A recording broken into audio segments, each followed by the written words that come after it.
জাতীয় সংগ্ৰামী সেনা অসমে আকৌ এবাৰ মিয়াখেদা অভিযান আৰম্ভ কৰিছে শিৱসাগৰৰ পৰা আৰু এই পৰিস্থিতিৰ পৰৱৰ্তী সময়ত ৰাজ্যজুৰি আকৌ এবাৰ প্ৰতিক্ৰিয়া আকৌ এবাৰ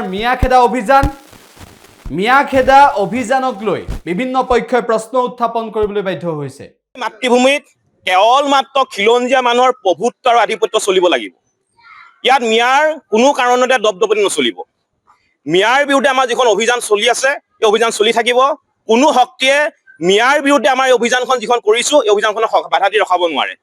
আৰু আজি আমাৰ শিৱসাগৰত এখন কৃষক বজাৰ বহে আৰু এই কৃষক বজাৰখনলৈ নামনিৰ পৰা একাংশ সন্দেহযুক্ত নাগৰিকে ইয়াত বজাৰ দিবলৈ আহিছিলে আৰু আমাৰ জাতীয় সংগ্ৰামী সেনা অসম শিৱসাগৰ জিলা সমিতিয়ে কথাটো গম পাই কৃষক বজাৰলৈ আহে আৰু কৃষক বজাৰলৈ অহাৰ পিছত তেওঁলোকক শিৱসাগৰৰ পৰা খেদি দিয়া এটা ব্যৱস্থা কৰে আৰু তাৰ পিছতে পৰৱৰ্তী সময়ত শিৱসাগৰ সদৰ আৰক্ষী চকী তাত উপস্থিত হয় আৰু আমাৰ জাতীয় সংগ্ৰামী সেনা অসম শিৱসাগৰ জিলা সমিতিৰ কাৰ্যকৰী সভাপতি অমৰ নেওগ, যুটীয়া সম্পাদক ৰিদীপ ডেকা, প্ৰচাৰ সম্পাদক অজয় ডেকা আৰু ৰংপুৰ আঞ্চলিক সমিতিৰ মুন্না বৈশ্যক শিৱসাগৰ সদৰ আৰক্ষীয়ে গ্ৰেপ্তাৰ কৰে।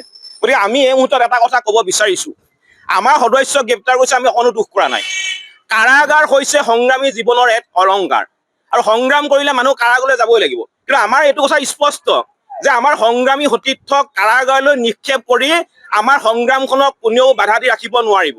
আমি মিয়াৰ বিৰুদ্ধে যিখন সংগ্ৰাম কৰিছোঁ সেই সংগ্ৰামখন চলি থাকিব। উজনি অসমত এটাও মিয়া থাকিব নোৱাৰিব। উজনি অসমত য'তে মিয়া আমাৰ জাতীয় সংগ্ৰামী সেনা অসমে দেখা পায় তোৰ পৰাই মিয়া খেদিব, এইটো স্পষ্ট কথা। এতিয়া মিয়াৰ লগত ন' কম্প্ৰমাইজ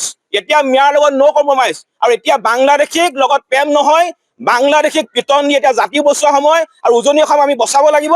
আৰু সেইটো কাৰণে মিয়াৰ বিৰোধী যিখন অভিযান জাতীয় সংগ্ৰামী সেনা অসমে কৰি আছে এই অভিযান কৰি থাকিব। উজনি অসমত সম্পূৰ্ণ মিয়া মুক্ত নোহোৱালৈকে আমাৰ অভিযান কিন্তু আমি চলাই লৈ গৈ থাকিম। মুঠতে আমাৰ স্পষ্ট কথা, সন্দেহযুক্ত নাগৰিক মানে বাংলাদেশী, মিয়া মানে বাংলাদেশী, কোনো মিয়া কিন্তু উজনি অসমলৈ আহিব নোৱাৰিব।